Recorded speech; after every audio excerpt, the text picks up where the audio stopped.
Hello everybody, my name's Lorraine and welcome to Restore 20. Today we've got some amazing guests with me. Today we're going to talk about is wellness racist? We are here at the lovely Fora space in Borough in London. So I want to thank Fora for actually providing this space for us to do this show today. I'd like to introduce you to the ladies just sitting just beside me. We've got the lovely Grace Victory here from Happy Fool magazine, looking amazing, Grace. Thanks. And we've got Dr. Fabienne Palmer as well with us today. How are we doing, ladies? Are we good? Great. We good? We Great. good? How are you? I'm all right, actually. I'm really glad to be here, and I'm glad that you girls can actually join me today because I feel like this is a discussion that's quite close to my heart. Yeah. Being somebody who works in the fitness and wellness industry, and it's something that doesn't really get talked about a lot, about race and just about, the fact that, there isn't a lot of representation within wellness. So we are here, all women of colour, all black women, so let's get into it. Let's do this. Let's get into it. Let's get these questions up and running. Okay, so see, the last couple of months, 2020 has been a very intense time. I'm sure it's it played a lot on our minds with everything that's going on both here and in the US. So with that in mind, do you think the issue of systemic racism? Oh, sorry, that's not my question. I do apologise. Don't worry, babes. Yeah. Okay, so the last few months have brought the issues of systemic racism to the fore, and we're aware the wellness industry can perpetuate this. What do you think needs to be done to change things for the better? So I'm going to come to you, Grace, as you're right next to me. That's a big question. I think a lot of the time, so basically with me, because I'm black, but I'm light skinned. Right. So although I face oppression, I'm also quite privileged. So when I talk about kind of diversity and wellness, it's about race, but it's also about class and size and what people look like, because I think that plays a massive part in wellness and the issues that are in that. So I think a lot of the time it is access and being able to see people that look like you. There are plus size PTs, there are black dietitians and nutritionists, but we barely ever see them. And when you don't see yourself, you feel like you can't belong in that space. And you can be any size, from any background, any skin colour, and still want to look after yourself, because wellness essentially is, physical, emotional, spiritual, environmental. It's all these different dimensions. Right. So for me, it's being able to see myself. If I walk into a dance class and I can't see anyone who looks like me, I'm like, oh, I feel a bit awkward. So to have the access, first of all, because at the end of it costs money as well. And that is where my issue is being able to diversify wellness, but we need access to do that. So yeah, that's your thing. So it's about access and visibility. Yeah. And visibility for you. Because everyone's out there. Yeah. You know what I mean? Like I remember a couple of years ago I went to a really big festival, it's like a wellness fitness thing. And there was like not one black person on the stage, let alone a plus size person. Bearing in mind you can be black and plus size too. And I was like, interesting. So, there's all this talk at the moment of race and black people, etc., etc. And I think that there's racism in every industry across the board. So the wellness industry is part of that. It's still got issues. It's got major issues, I think. Okay, so what do you think the wellness industry can do to kind of like appeal to people of colour, maybe to people who feel like, I don't feel like I'm necessarily included in that space? Like, what kind of things can they do? Do you know what? I think, Grace, you've touched on like lots of aspects of health and wellness and what it kind of might mean to different people.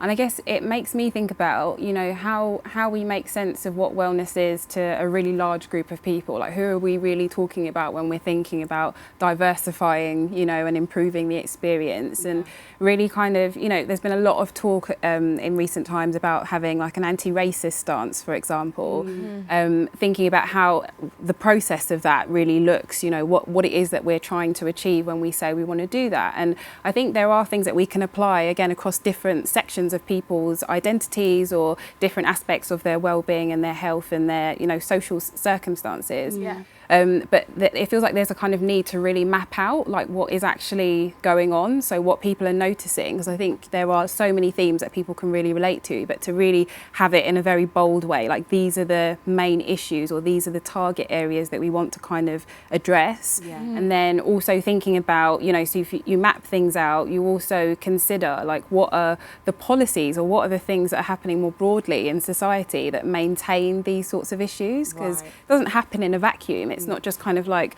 you were saying, it's not, you know, just that it's not just emotional or physical or, you know, other parts of people's health that need to be thought about. It happens, you know, in the context of a society that is multi-layered and has lots of different issues that need to be addressed. So for me, it feels like thinking about policy and thinking about, you know, even organisations or companies, fitness companies, how they kind of think about their strategies and their visions. Do they think about inclusivity? Do they know what they mean when they say diversity? Do they know what they mean when they're talking about health and wellness?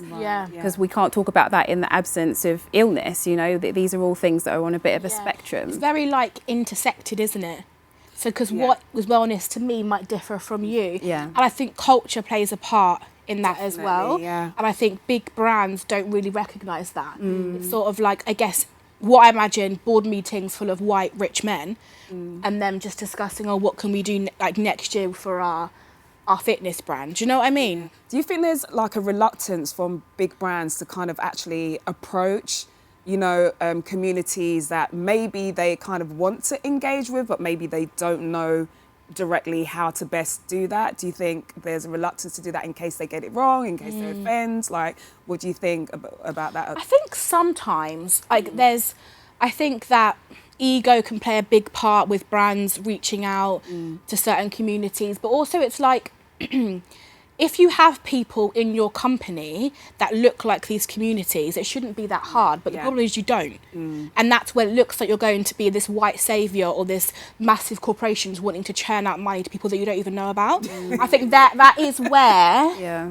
the problem is. It's like if you don't employ the people that you're trying to approach, then how can you expect to get it right? I feel like that's across the board in practically every industry out there. Do you have any thoughts on that as well? Yeah, I think representation is really important and it has to be authentic. And I think what you're talking about, it feels like, you know, people are almost, you know, there's a tendency or, you know, a need to kind of react and be seen to be doing something that doesn't quite fit with the target audience, doesn't quite fit with the people that are maybe being put in those positions. It has to kind of align itself with like the strategy, the overall vision. It has to start from like much higher up. So it's in not the actual business. Exactly. Like, it's not just posting a black square. Do you know what I mean? And thinking that we're having a massive impact, and you're not. So I could have done that on my own, but there you go.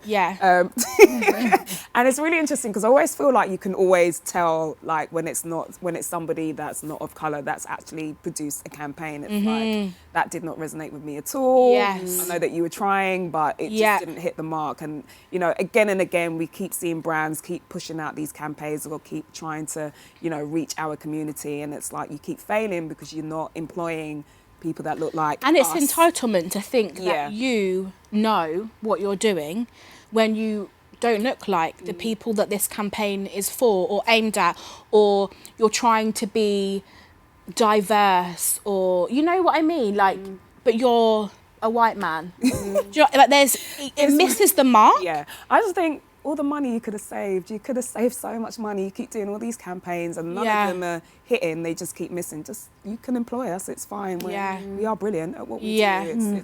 It's okay, do you know? So I totally get it. It feels like there is a kind of, it's getting that balance between sort of tokenism and like authentic inclusivity and like people really feeling like they have a real voice that's going to be acknowledged, that's going to be valued, that's kind of, again, like part of like a bigger picture, a bigger kind of hope and aim for society. So I guess where it can feel so, you know, reactive or so like we need to be seen to be doing something, I think people really do struggle actually when they are in those roles, because you end up having to hold like a whole ethnic group or a whole culture or a whole race, you know, and represent them, when actually there maybe needs to be another way of kind of including those views, or doing maybe sometimes doing things separately. It might not always be about kind of going into an organisation and, you know, being the voice within that organisation. Sometimes it might be about people cultivating and developing their own things and providing, you know, an additional service, another service. And money. Lots of it. Because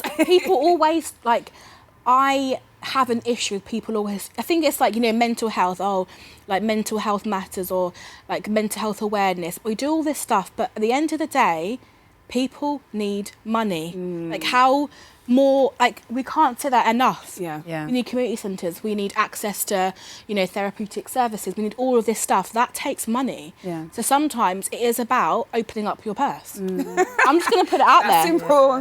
Do you know what I mean? So we've spoken about brands. I want to move on to influencers and whether or not That's we me. have one.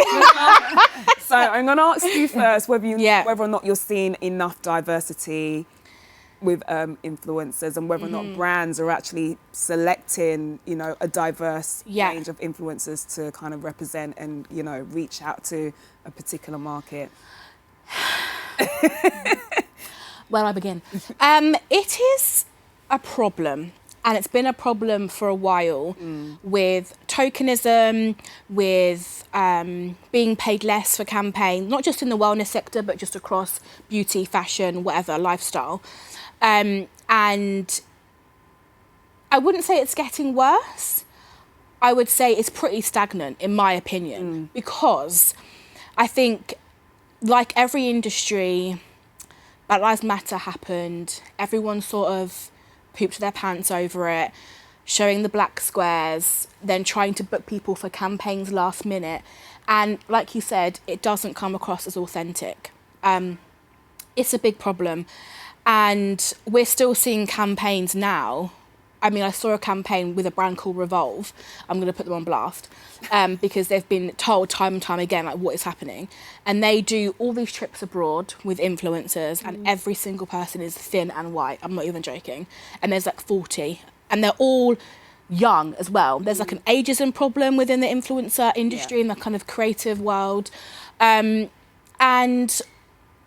I think it's because there's no one that is plus size or older or black or Asian or whatever working with these brands, you know, on their boards, their managers. So when they're doing these meetings, no one's saying, oh, I think it needs to be a bit more diverse. There's no one that looks like me, because everyone's the same in these meetings.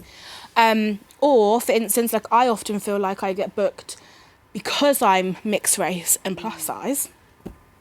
And then I'm like, I'm definitely the token black girl here, or the token fat girl, because I'm like, I'm looking around, there's literally just me, or there's one other person. So then again, it becomes down to like, this is tokenism, and it's really awkward. Like, I did a campaign literally, I want to say at the beginning of the year, and I was, you know, we were told it was a very diverse campaign, and the campaign went out.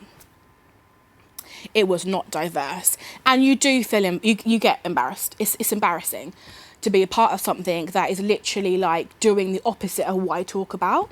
I think some brands are learning and changing. Some brands are amazing. ASOS are pretty amazing, have been for many years. There's certain brands that know what they're doing because they employ people that are different, people from different backgrounds, etc. But it is an ongoing journey. And even when people are getting booked that are disabled or less abled, older, plus size, whatever, black, they're getting paid way less. I was going to come to that as well, because I know a couple of fitness influencers, wellness influencers as well. And one of the things that always stands out to me is that, you know, they get asked to do campaigns or a particular project with a certain brand. And then they're like, I arrive there and I'm like the only black face in the room. Or, you know, they find out that their fee isn't as much as their white counterpart. And I'm like, okay, what is going on? And like, who decides these rules, and you know, what can we do to make sure that actually you need to treat me the same as this influencer over here, and you need to make sure there's more people in here that look like me. But at this point, I'm just thinking, you don't value me based on my skin colour and my size or my disability or whatever it is that makes us so different. Yeah. And that is when I just get vexed, because I'm like, hold on a minute. Like, I'm offering my services or my knowledge or whatever, and sometimes it's better this person is getting paid 50 times more than me. Yeah. So it is a problem, but what's been happening is that we've all been silent. No one's talking about it. So brands are getting away with it, whereas now everyone's being a little bit more vocal, and that's when we're going to start seeing change, because once we know, we can't just sort of turn a blind eye to it anymore.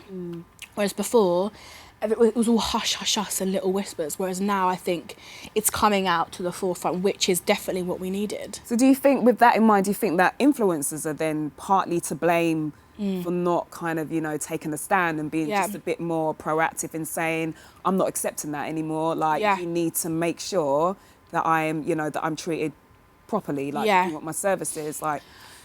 I'm really torn with this, because I think sometimes, just in society in general, we put a lot of pressure on individuals and the public and society, and I think sometimes it's a lot bigger than that. So I think sometimes it does fall with influencers saying, hold on, is this campaign diverse?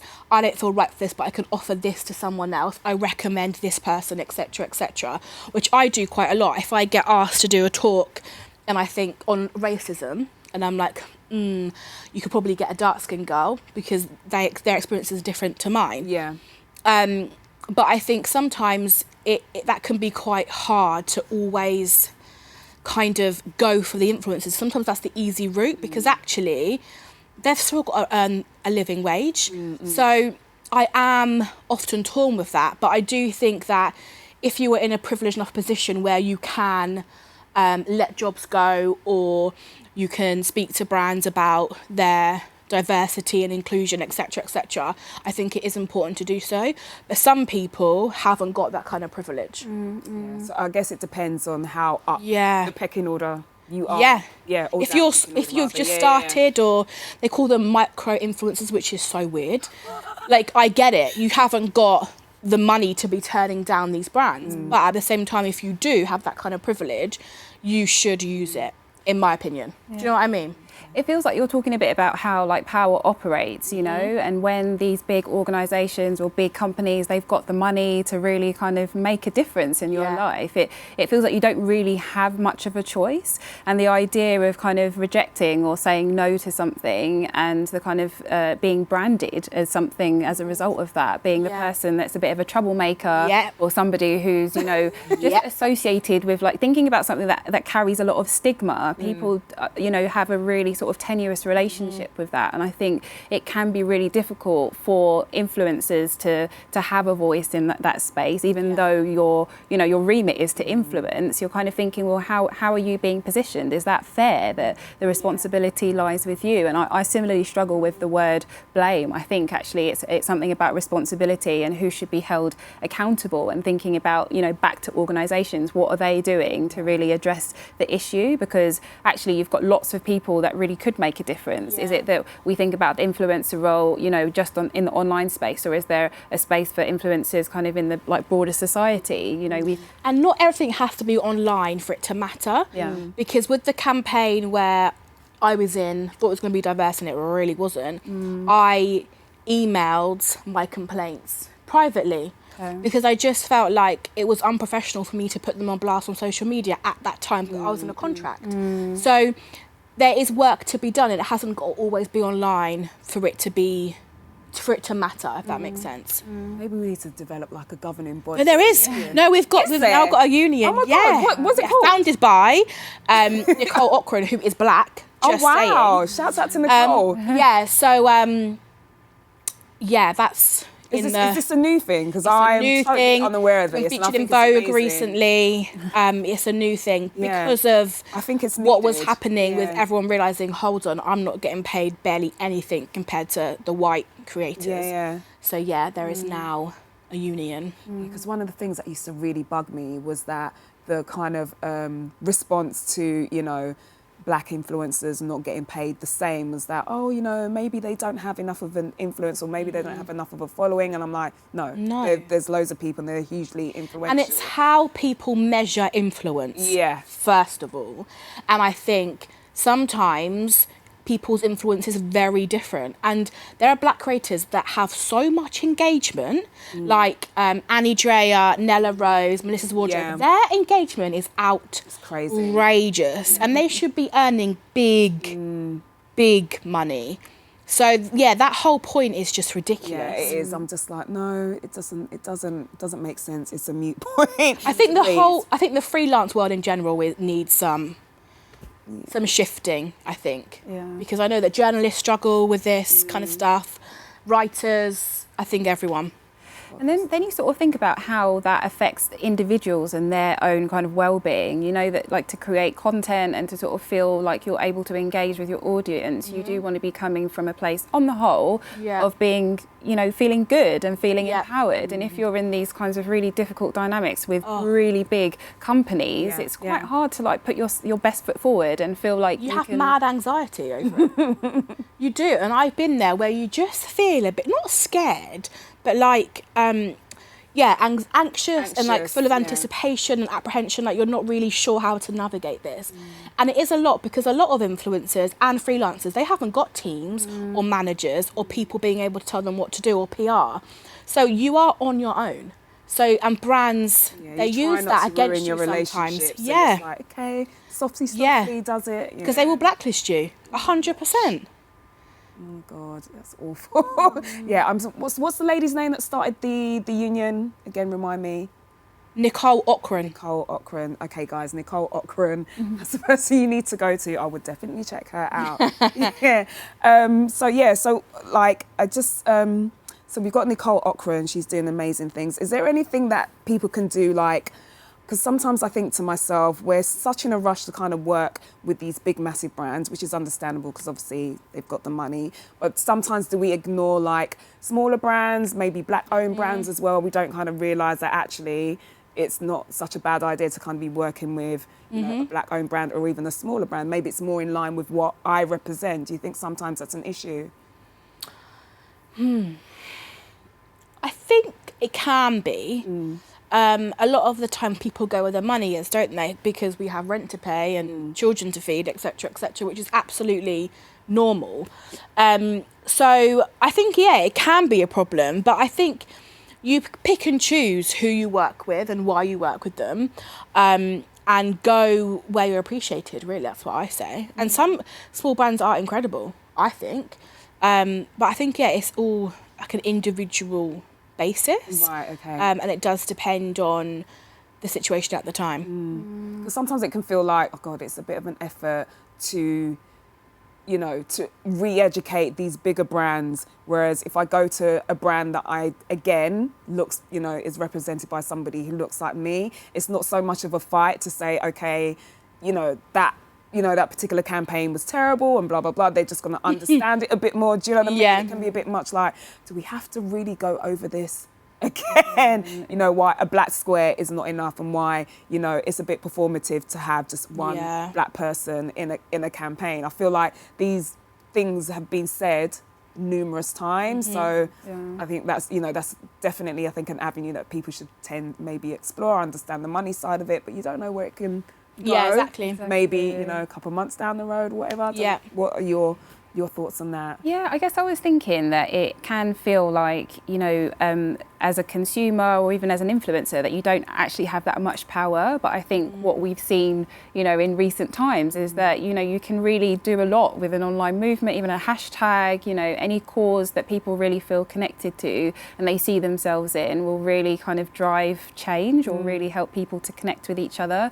So I think there is something about, you know, being able to evidence that working with like smaller brands or like different types of brands is actually quite profitable, or it's enjoyable, or there's something to kind of benefit from that experience that maybe hasn't been showcased previously. So something about, you know, just different influencers or different brands trying to find their way, connect with each other, and showing that it can actually have a positive impact that might send a message back to the bigger brands, or it might send a message back to influencers and also to the smaller brands alike. So I feel like there's real opportunity for change. It's just people have to kind of believe that it's possible as well. Rather than getting anxious, as you said, and being like, oh my God, the big brands won't speak to me if I send them an email requesting ABC, you know. So I need this, I need this, I need this.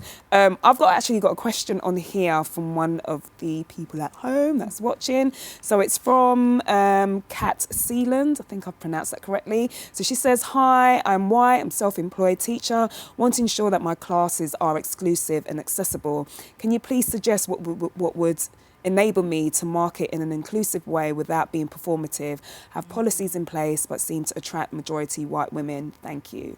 So I don't know if you guys have any suggestions. I feel like you'd be good at this. Could you just say that again? So she's a teacher? Yeah, so she says she's a self-employed teacher. Self-employed teacher. Wanting to ensure her classes are inclusive and accessible. She says, can you please suggest what would enable me to market in an inclusive way without being performative? She says she has policies in place, but seems to attract a majority of white women. I think what can be quite helpful is kind of doing like research with different people. So sort of again, like the beginning stage of any sort of project or any sort of meaningful change often comes from research and mapping. And I wonder, you know, that there's probably not a kind of one size fits all approach in terms of things that you specifically need to do differently about what you're, you know, the work that you're currently doing.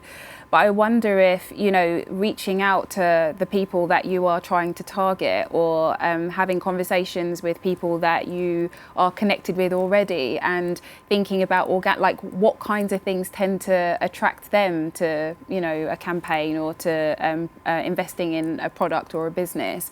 You may have already done that, but I wonder if, you know, thinking about, you know, inclusion and, you know, targeting different people, if you have that in your mind as opposed to sort of like more general questions, I think that could really help to like start conversations and, you know, start exploring different ways of attracting people into your business. But I think mapping and research is really important. There's a lot of articles actually out there that are kind of thinking about anti-racism, thinking about inclusivity, and, you know, without sort of saying just have a look online. Sometimes what people can really kind of find difficult, I guess, you know, as a black woman and as somebody who does kind of work in a professional setting as well, sometimes you can kind of feel like you're turned to as an expert and that you have to have all the answers, and actually it can be a combination of lots of different things that really make the difference for one business and that wouldn't make a difference for another business. So sometimes having, you know, a look online and seeing what other people that are very similar to your business are doing, or that, you know, may in some way have some kind of link with what you're doing, may also help as a starting point, and then it kind of grows a bit more organically from there. But I think there's probably like a lot of different avenues you've got to do, I think, just do a lot of research and really listen. I think that's the one thing that a lot of brands, big and small, are extremely guilty of. It's almost like they want to preempt what it is that we need, and it's like, are you actually listening? And as we've discussed, we've seen loads of campaigns which, you know, are just totally wrong and just sometimes can be borderline offensive, and it's like, again, you're not listening, you're not doing your research, you're just kind of jumping straight into it and just getting it into. But also the fact that, what was her name again? Her name's Kat. The fact that you, Kat, are even thinking about this is already ahead of, because some teachers do not care. So do you know what I mean? Like, even just trying is a sign that you're trying to be authentic with it, because some people, they don't care. What's wrong with that? It's all right. Yeah. Like, it's like, no, okay, children are like you, so precious. So they need to be able to see themselves and learn. And I mean, I'm pregnant, so I am shook about this. But I have been already like researching books. Right. Because I want my child to like be able to see themselves in a book, because as a kid I don't think I had that. As someone that was like a bit chubby with curly hair, I don't think I ever saw that. So I'm like researching all these black authors and children's books and stuff. So Yeah. Yeah, that's it. Research, tool Research. That's what, and I think that goes back to our original point of like what I was saying about brands being scared of, you know, kind of making a mistake, which is what it seems like Kat is trying to avoid. I just think if you do your research, you'll avoid all that. The mistake that these brands make is that they don't do any research and they don't employ people that look like us and they keep messing up. So yeah, let me just see if there are any more questions here. Let's have a chat about small business, also not just big business, the yoga studios and the wellness events, mind, body and spirit events on a small scale. Okay, so this question is from Deborah Lavelli. She says, can we have a chat about small business, also not just big business, the yoga studios, the wellness events, the mind, body and spirit events on a small scale? So what do you think their contribution is to kind of like the wellness discussion and just the state that it's in? Do you think they have any responsibility given the fact that they're small? Yeah. I think there's individual responsibility and then there's like the big corporations. I think it's just different, isn't it? And I think everyone has responsibility to make this world a better place. That's so like... but you know what I mean. And I do think, I'm just going to put out there, I can't stand yoga studios because I walk in and it's just the same crap. It's the same people. And it stresses me out because yoga has become very whitewashed. I'm just going to put it out there. And we've forgotten... It is. Okay. It is. And I feel like the roots of where yoga came from and where it began has been completely missed or kind of disregarded. And I do think it doesn't matter if you've got 10 clients at your yoga studio or you've got 50. I do think that everyone needs to make their spaces welcoming and have black yoga teachers and, you know, like plus size yoga teachers, because these people are out there. I do think that everyone plays a part in this system. Yeah. Racism is in everything. It's in the corporations, it's in people on the street, it's in the local corner shop, it's everywhere. So we all have to be accountable for the parts that we play. So yeah, I just think regardless of how big your business is, you've probably got issues in it. Just saying. It's interesting the point that you made about yoga studios. I always feel like certain disciplines of fitness, if you like, are a little bit more guilty than others at being really not very inclusive. I think yoga is probably one of the worst. Yeah. Like, it's like, you know, there's a sort of like elitism with yoga, isn't there? Because it's not that they're just white. It's like everybody not only is white, but they're also like the same kind of body type as well. Like even their hairstyles are the same. It's like they put one woman in a factory and they just kind of wheeled them out. And that is literally, this is the yoga specimen and this is what we're gonna, and it's been like that for a while. And I don't know why there is this reluctance to change within that industry, within that particular discipline. Yeah. Obviously, I'm a personal trainer myself, so I was saying to the ladies off air that I used to do bodybuilding, and even within that, particularly with the women, again, it's very whitewashed. So I don't know if it's even like a gender thing as well, where there tends to be kind of more of a look for a specific type of woman, like... Well, it's aesthetics. And this is the issue that I have with the fitness industry. Sorry. But it's more about aesthetics, how you look, than it is about how exercise makes you feel. Right. And that is where the problem lies. Because everyone, okay, not everyone, but a lot of people have disordered eating, a lot of people have body image issues, and a lot of people don't know how to work out without it being related to weight loss. And that is because the fitness industry has posters up, things like, get your bikini body, and it's just... Can I swear? Bull. So that's where it is for me. And that's a problem. I think yoga is about aesthetics. It's about your smoothie and your matcha latte. And it's honestly a joke. So that's my opinion. Do you have an opinion on that? You know what? I was just thinking, I probably have more questions about it because I think that it's really important to like raise the things that we find challenging about the industry. But again, it's like what needs to happen? Because again, for people to feel included, does it mean then, okay, now we're going to get like people from different cross sections and then they're going to be the image? Like, how do you actually like make it authentic and kind of, you know, showcase different examples of how yoga, for example, fits into different lifestyles or different cultures, or like how, you know, it just feels like it's really hard to find the balance between, you know, noticing and then moving into change. And I think this is what organisations, and I think there's resistance. I'm resistant to it because I think it's important for people to feel safe. So like, for instance, when I go to a dance class, I go to a plus size dance class run by a black woman because I know it's going to be lit, first of all. And like, I'm going to feel safe in that space. And I think I'm now resistant to trying a new dance class or trying this or trying that because I just know I'm going to swear again, the issues, I'm going to say the F word there. The issues that can happen or the feelings that are coming up for me when I'm in a space I don't feel safe in. So like, I have an Ayurveda healer, she's black. You know, I have a massage therapist, she's black. So it's like I am resistant to that, and I do feel not bad about it, but like, I keep preaching about this change, but like, I'm not willing to go there yet. But that is how inherently racist this country is, and fatphobic and whatever else, and ableist and classist.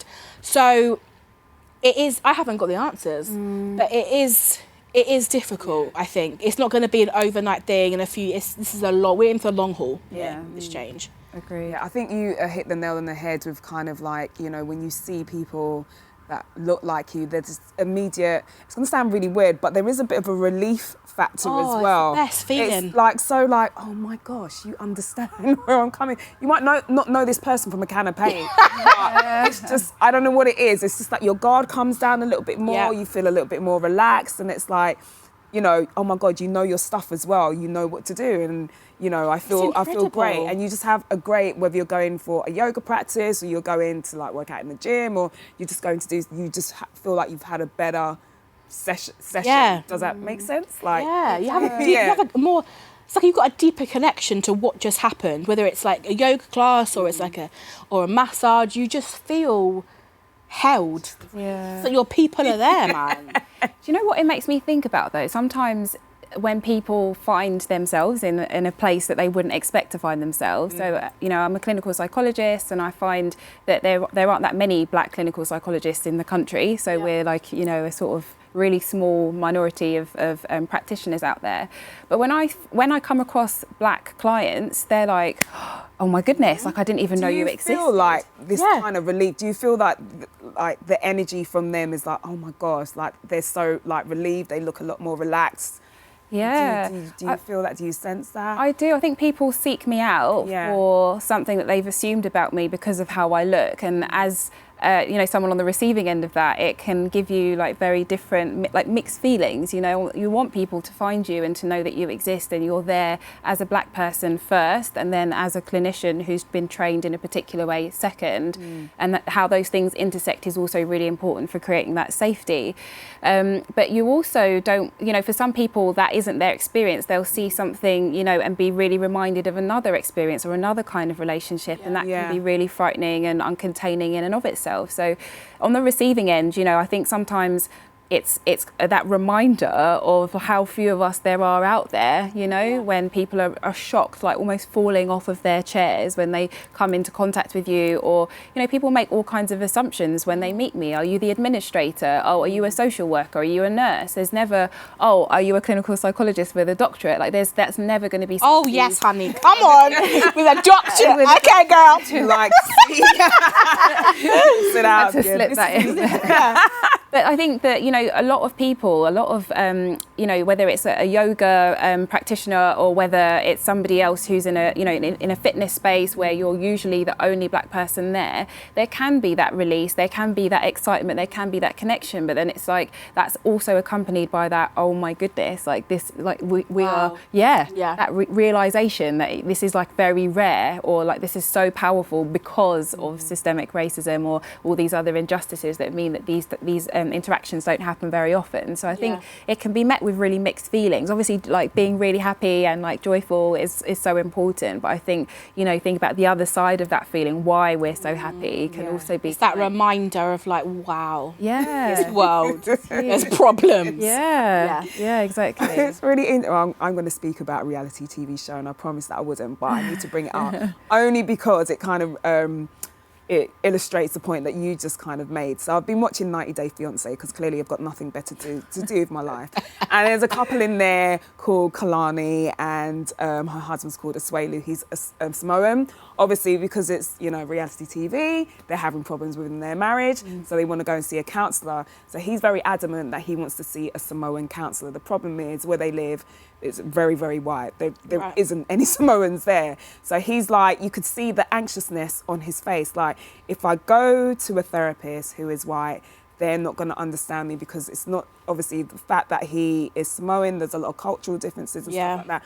And he just wants to be able to sit in a space where someone can literally understand, this is where I come from, this is how I was brought up, and this is why I have these beliefs, rather than sitting in front of someone who's just going to rubbish his entire existence. So, but it was really kind of like just watching him kind of really just sit there like, I just need this to happen. If it doesn't happen, then we're just not going to do it. And I just really felt it for him. And I just thought about all of the other people of colour who really kind of like want to go into a space and maybe go and see somebody like you, but they're fearful because they might walk into a clinic and not see somebody that looks like them or like you.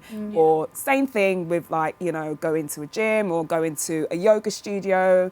Just kind of like, I don't think people who are non-white really understand what it's like to kind of navigate in those spaces, and having the way that we have to adjust to kind of just, okay, so I need to adjust a little bit and everything. And really and truly, these spaces are supposed to make you feel relaxed. They're supposed to, like, you know, meant to be for everyone. And exactly. And that for some reason is not happening. So yeah, good luck to Asuelu, because she was just like, I don't know where we're supposed, like, they live in proper like the Midwest deep part of America. And she's like, I don't know where it's going to happen. So I hope they find them. They probably have to go back to Samoa, to be fair. So I don't know if you ladies got any additional like thoughts and questions on the wellness industry, or even, you know, the mental health side of it. We haven't really like spoke too much about that, but from your kind of personal experience, is there anything that you feel like, you know, needs to be changed or spoken about more? Do you feel like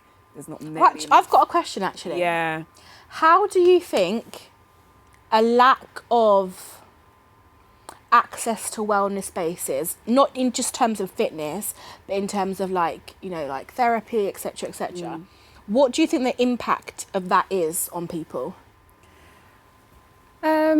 I think, I mean, going back to many of the things that you've said already, it has an impact in terms of how people really feel that they're sort of being held in mind by society. You know, if you can't actually go to a space, you know, feel comfortable, feel like you can benefit from exercise, wellness, emotional well-being, like all these sorts of things, you know, I think it can really leave you sort of internalising feelings about your worth, and like whether, you know, things are actually made for you, like whether you're kind of... You feel displaced, I guess. Yeah. Like identity problems. Yeah, I think there's that. But also, you know, not having access to resources that you can benefit from means that you're not actually having opportunities to... you know, experience different emotions. If you're sort of really feeling low, feeling anxious, you know, lots of people experiencing like trauma, or they've experienced traumas, and, you know, that's your waking reality. You don't have opportunities to do something different. We're always talking about how, you know, wellness is not just about exercise, it's also about your mental health, and also about your social kind of networks and boundaries. Exactly. So many factors in it. And if people aren't able to have those opportunities to connect with different feelings, to kind of do things that actually physically promote change in their bodies, that help them to like wake up physically feeling stronger or feeling more resilient, feeling that sense of accomplishment, feeling a sense of identity, then, you know, we're kind of encouraging, or we're people are likely to sort of have those difficulties perpetuated, you know, and live in a state of trauma constantly. Yeah, it just keeps going round and round in a cycle. And there was something, you know, in the conversation that we were having earlier, the question, I think it was it Kat that she sort of asked about how, you know, I think sometimes the questions that if you're, for example, a minority person within an industry, so if I'm going to think about myself as a black clinical psychologist, I may be called upon more regularly than my white counterparts to think about, well, how do we fix this massive problem that affects you personally, that affects people that look like you, that, you know, is huge. And I think sometimes the sort of the emotional burden, the toll of actually having to have those conversations over and over again is not really thought about. And I think in the wellness industry, people at this point in time, given everything that's happening, there's so many people that are talking about this. I know that some people have like decided to come off of social media. They've decided to remove themselves from, like, they're not watching things. Now with everything's going on. Exactly. Like, the way it's trauma porn, isn't it? It is, very much so. I don't think people... And it's re-traumatising you constantly and reminding you, oh, like, by the way, like, you're black and this is going to be so much harder for you. How do you feel about that? It's just a lot. It is, and I think there's what I guess I'm talking about is the challenge. This is like the legacy, the leftover, the residue of racism and how it operates in society, that people really like want things to be different on like wherever they are, whatever their identity is. People really want to move towards change, but that's so painful. It's so difficult that even finding the question, like knowing what it is that, you know, or who to ask, you know, people can feel at a bit of a loss.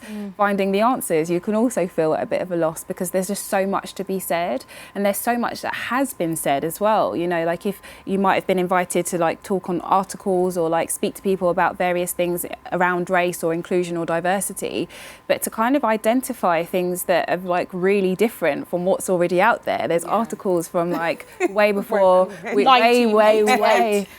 back when. And, you know, how do people get credit for the work that they've already put out there, the time that they've invested to really grapple with these issues? And sometimes, you know, really encouraging people to kind of like go out there, have a look, reconnect, and, you know, go to the source feels really important, but it can also seem really dismissive. And just how do we take care of ourselves when we're in these spaces, I guess, you know, thinking about these really difficult issues that don't actually belong to us. It's everybody that needs to be thinking about it, but we obviously have a perspective and that needs to be heard, but just how we kind of get there as a whole feels really... This from this, I can't remember, it was a tweet, and I think it was something like, it's not... What was it? Something like, it's not black people issues, it's white supremacy issues. And it's that, isn't it? It's changing the perspective of who's to sort this out, because I ain't got the energy for it. I have not got the time or the energy. When you've been speaking about something for so long and then suddenly... Everyone now wants to listen. Yeah, and it's like, what we didn't say anything different, you know, than however many years ago, and you feel like you're regurgitating the same thing again and again. You sound like a broken record. So again, that can play on your mental status. I actually don't want to talk about this today. Sometimes it can be like that, and I always find that if you're in that particular space and if you don't want to talk about it, then just don't. And black people need to be able to exist as just being them individually, because if we keep asking every black person their experiences as a black person, or the trauma they've experienced, or the racism, it's so patronising and so debilitating that, you know, sometimes black people just want to be able to go out, get a sandwich, go to work, come back home and just live a normal life without having this constant conversation. So it is very difficult. So what particular tools would you suggest, you know, black people to use, particularly in this time where there's so much going on, and it's like, maybe, you know, you've got somebody at home who's like, there's a lot going on, I know it's messing with me mentally, what tools can I use, what things can I do to make sure I protect myself and protect my mental state? What would you kind of suggest? You know, as a practitioner, one of the things that I would often be holding in mind for like individuals would be their circumstances and the things that, you know, they know work for them. So it can kind of feel, you know, like you don't want to offer a kind of sweeping, like this is going to be a one size fits all and this is going to work for everybody. But what I do tend to encourage people to do, like you said, you know, if things actually feel overwhelming, taking note of that and actually doing something that takes you out of that environment. It's kind of about preventing the re-traumatization. So if it is for you about coming off of social media, not watching the news for a little while, not having conversations with certain people, not going to certain places, you know, not to encourage complete avoidance, but just actually giving yourself a bit of a break, giving yourself permission to just be like, I actually don't want to do this isn't healthy for me. And then focusing on things that are healthful, things that actually bring you to a sort of different emotional state. So, you know, I often, when I, you know, think with my clients about the type of things that you will look forward to in a day. It might be a really small thing, but it could be, you know, your favorite meal. Okay. How often can you plan that into the week? How often can you watch your favorite film or make a playlist of your favorite music? It's really starting with things that are going to ground you, that are really containing, that are very accessible. You know, I'm not going to suggest to people, okay, now you need to go out and like climb a mountain and like find your inner peace in a really obscure location. You can do lots of things. Really small, simple things. Everyday that's things. One of the biggest things as well. I think people don't go back to basics. They want to think best. about, you know, what's the most excessive thing that I can do? And it's like, then you've got to think about, okay, how am I going to do this really excessive thing? And that becomes a chore in itself. And then you're just back to square one. Exactly. Self-defined self-care, that's what I tell people. Yeah. I think as a society, and especially women, we don't do things enough that we really enjoy. Yeah. Like, it hasn't got to be about accomplishments or our children or our partners. It can be just about us. Yeah. And taking stock of that and actually going out or staying in and doing things that just bring you like a bit of bliss. Yeah. If we did that every single day, even if it's just half an hour, honestly, changes the game. It does. So simple. And there's evidence to suggest that you do need to have like a balance of different types of activities in your day anyway. So whether it's making sure that you're doing things that are routine, the kind of everyday things, getting up at a set time, you know, brushing your teeth, having a shower, these sorts of things help you to know that like what time of day it is, you know, get you into a bit of a rhythm, doing things that give you a sense of achievement, although not like that doesn't have to be the only thing that you do, but it could be like, okay, today I walked 100 steps, or I drank 5 glasses of water, or I did, you know, something that made me feel proud, like I smashed it, I did a really good job. Or, you know, also doing things that give you a sense of connectedness to others and things that you really enjoy. So there's like real evidence to suggest that if we get these sorts of activities into our diary quite regularly, into our schedules, that we have an overall kind of enhancement in our mood and we try and kind of maintain that. So even just do it, nature, you know, making sure that your environments that are kind of, you know, containing and safe, but also that are varied, if it's possible. You know, we're still kind of, are we in lockdown? I don't know. I mean, what's going on? I don't even know. Everything that you've just mentioned, I think, is like a really fantastic suggestion as to, I think, where the wellness industry should actually be moving to kind of, you know. And rest. Sorry, can we all go? Rest is productive. Yeah. No, seriously. People always say, like, what's the number one tip we give anyone? Sleep. I cannot tell you. If I haven't slept, everyone will know. I am horrific. Like, sleep. That's the only way our bodies can really fully repair. Get to bed at a suitable time. I'm going on Twitter. Oh, I'm pregnant, so I'm allowed to be up at stupid time because I can't sleep, right? I'm on Twitter at 3 a.m. Everyone's up still. I'm like, hold on.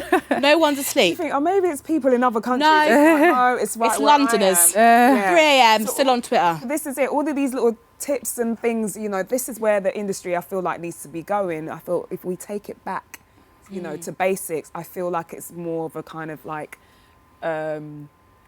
productive and more kind of, you know, helpful type of industry for people to kind of, you know, want to be and let go of the involved in. judgment. Yeah. Like some people don't think what you're doing is healthy, but you don't think what they're doing is healthy, etc., etc. Like everyone is just trying to survive in this world. Okay, so can we just mind our business and just like show compassion and empathy for people, because life can be tough. Exactly. It's very tough, especially now. I know. Trying to navigate through it, and you're like, I don't think you should be posting that. Like, please, just get off my page.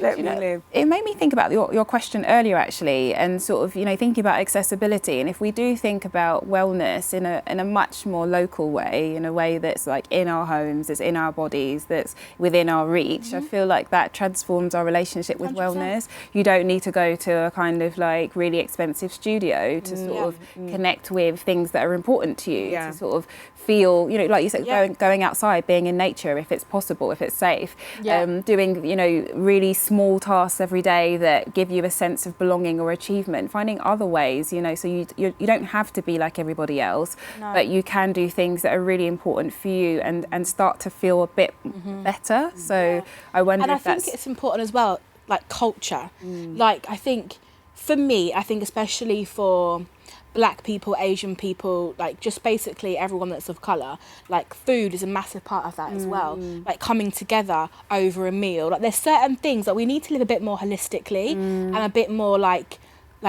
deep, like less stressed and just like a bit more chill. And I think there's certain things you can do, like turning off your phone at 8 p.m, having dinner sat down every single night with the TV off. There's just certain things that are quite small that can just really overall affect your well-being like in a really positive way. 100%, 100%. But again, small things need to be promoted forward than the big things. I mean, me myself, for example, if I post a video on my Instagram page, let's say it's a training video of me doing a particular exercise, so I'll post that, and then I'll get like a message from someone, oh, I really enjoyed watching that video, it's great, there's something I can never do. And then it just made me think, I'm like, you don't actually know what you can and what you can't do. It actually took me a long process to get to this. I was just showing you what I can do, and it just made me think there are literally people out there that think that what I've just done is An overnight thing. An overnight thing, and also as well that represents what wellness is. It's like, no, it's actually the journey for me to even get to that point. That is what wellness is, to me anyway.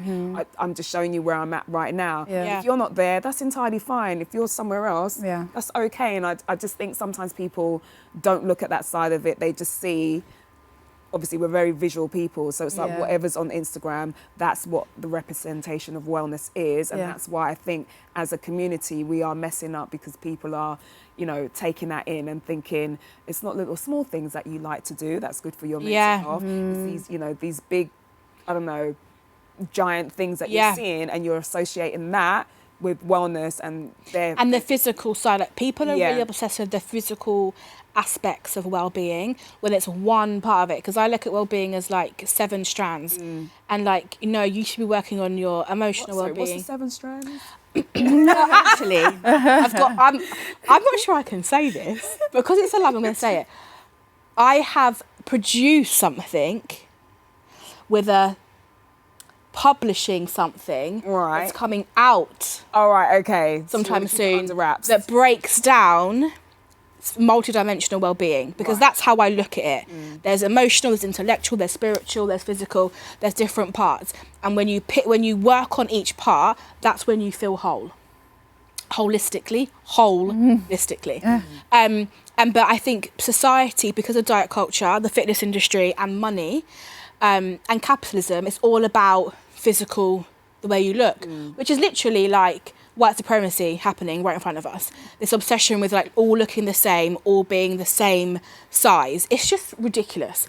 And that is where there's an issue, because I think people are so obsessed with the physical side of wellness that eventually it's not wellness anymore, because you're actually missing the whole point of what it should be about. And you're not happy, are you? You're mentally not in a great place because you're at the gym 24/7. So there needs to be a healthy balance, and that's where I would like wellness to go, because it's not all about yoga or running 10k or whatever. It's about other things as well, and the more cultural, spiritual side of it, because that plays a massive part in us feeling balanced and connected. So That's just my 2 cents, babes. No, it's I can't wait for this 7 strands. It's like Yeah, that's a little exclusive. moments of wellness. It's coming soon. I've handed the thing in, so that's that.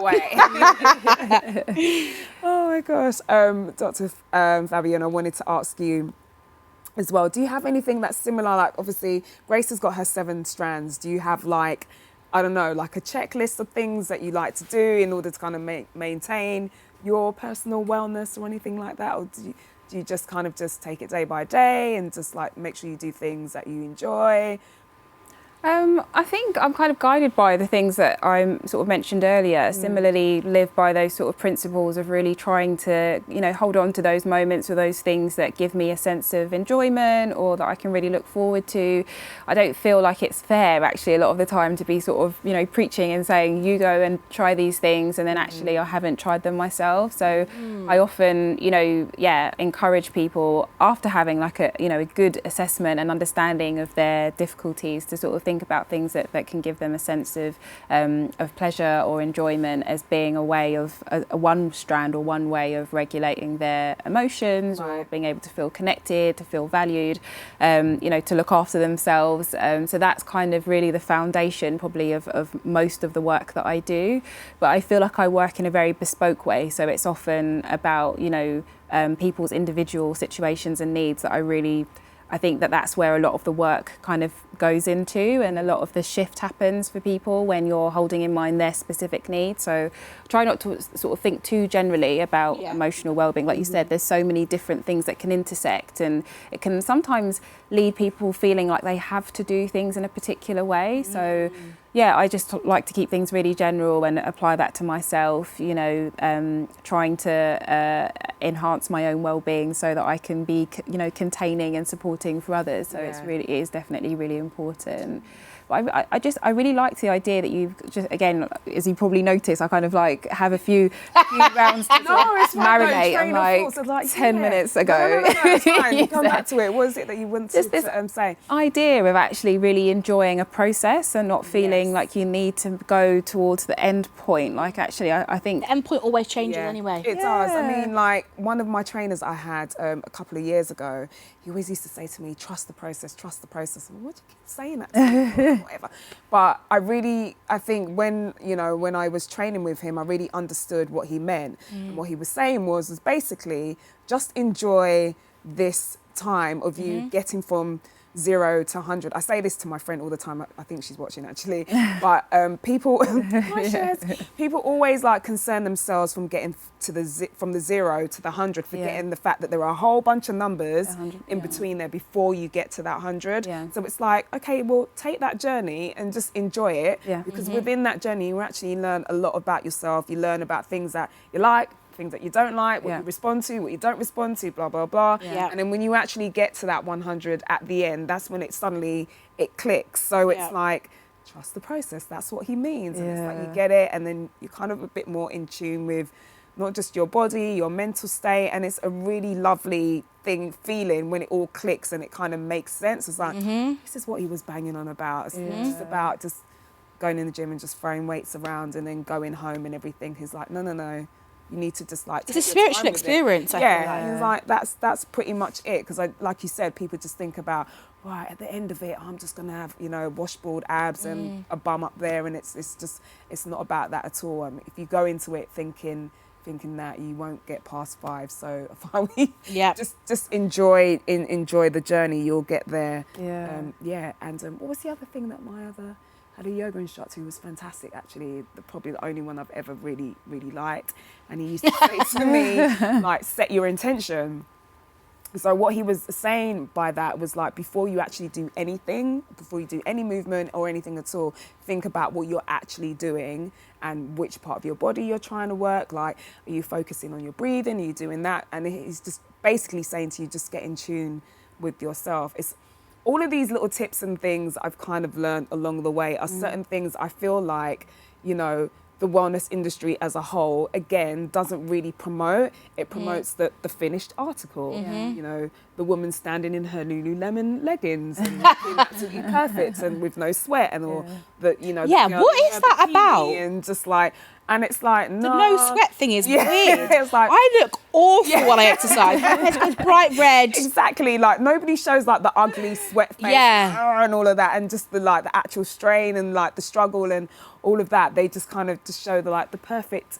And like, you know, if you're somebody that's never really entered any kind of fitness or wellness space at all, kind of seeing that as like, I never look like that. Like that can be really intimidating. So again, you know, I feel like brands, they've missed a trick with that. Like, show that actual, if you can, show real that life. journey. Yeah, that's it's real. Yeah. It makes me think about, you know, other parallels, you know, in terms of things like the natural hair movement and how people really document their journey and how you really feel like you can relate to that process of when you've got like a teeny weeny afro and then it's kind of going and then actually you want to cut it or you've had some heat damage or, you know, people don't really kind of talk about that. You just see the finished article when it comes to fitness. Their hair's like this. Exactly. And you're like, my hair's like this. Exactly. Or you see people who maybe haven't had issues with their hair kind of being like, oh, it's really easy or it's really... And you can't... What you really value is when people are like, girl, it was actually like, I had to cut it off. I had to start again. I had to do this. Or I'm wearing a wig because this happened. Or, you know, like people being really honest. So I think that honesty and, you know, the transparency is probably what's going to really shift how people connect with fitness. But then again, how do you commoditize and market exactly, that? Really Because everyone's always wants. But I think I would buy that though. I'm going to want to buy your leggings or I'm going to want to buy this if you're showing real life. If I'm seeing cellulite, I'm going to buy that because you're showcasing my thighs. Okay? So like, I think there is something in that. There's something in that. And I think the veil's got to come off sooner or later because I'm done. I'm done with the fake, okay? I want some realness in my life. Yeah. So I feel like it's going to be, I think it will happen. It's going to be a bit like pulling teeth. But I feel like there's definitely a demand for kind of just seeing a different side of what you guys have, you know, when I say you guys, I mean the wellness industry has always been showing. So it's going to be interesting to see which brands actually finally I'm watching. Click to it. So with that being said, I think we've kind of talked everybody's ears off. We're done. Today. We are done. I want to say thank you to you ladies for coming. We've got Grace Victory and we've got Dr. Fabienne Palmer. So we're going to say good night and God bless. Thank you. Bye.